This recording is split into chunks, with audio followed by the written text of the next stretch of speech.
In this video, we are going to see about the four noble truths of Buddha and the Ashtangika mark. This Ashtangika mark is also known as Eightfold Path. So these are the two things that I am going to tell you in this video, friends. You know, when Buddha gave his first sermon at the Varanasi Deer Park in Sarnath, these two things were propounded by Buddha. So we are going to have a look at both of them. Before starting with the four noble truths, you should hear these four words: Dukh, then Dukh Samudaya, then Dukh Nirodh, and then Magga.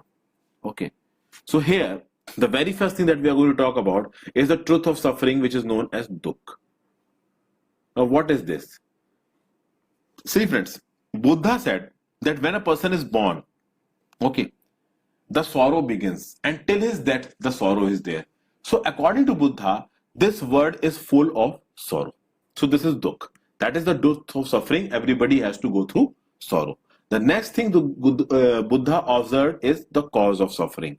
So what is this cause of suffering? This is Dukh Samudaya, which is also known as the cause of sorrow. So this is Dukh Samudaya. Samudaya.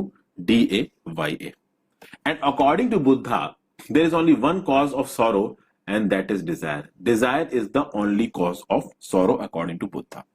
Then next comes the cessation of suffering. What is this cessation of suffering, friends? This is Dukh Nirodh. This is Dukh Nirodh. Okay.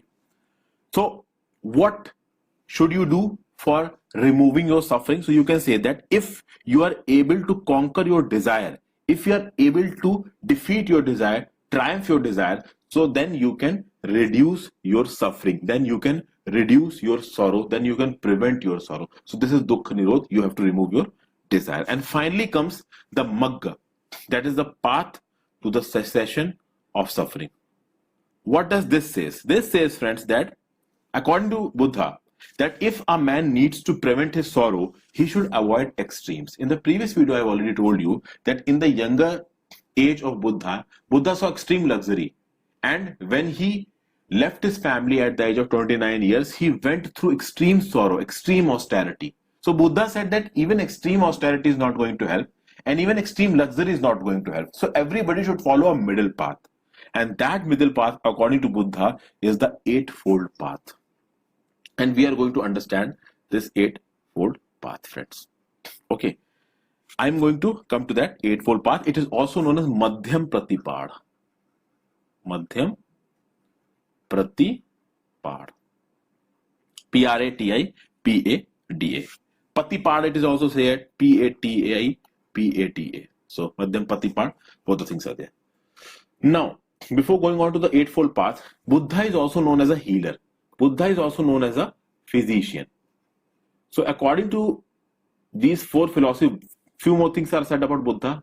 Buddha said that when dukkha is there, so we have to identify what is the illness. We have to identify the nature of the illness, which is known as diagnosis, which is also the term which is used in the today's medical science. Then, friends, Dukkha Samudaya, we have to identify the cause of illness, which is known as the etiology. Then Dukh Nirodh is there. We have to identify a cure for the illness, which is known as prognosis. And then comes Magga, that we have to recommend a treatment to remove that illness, to cure that illness, which is known as the prescription. So these are the four, you can say, aspects that are being deployed by Buddha to being a physician. Okay. So these are the four noble truths and also the four paths for being a physician by the Buddha. Then comes the noble Eightfold Path. Now, what is this Eightfold Path? First of all, it is divided into three heads. One is division of wisdom. So this division of wisdom is also known as Pragya Skand. Pragya Skand. Then comes the division of ethical conduct. This division of ethical conduct is known as Sheel Skand. Okay. Then comes the division of mental discipline. This division of mental discipline is known as Samadhi Skand. So these three skand are there. Pragya Skand, Sheel Skand, Samadhi Skand.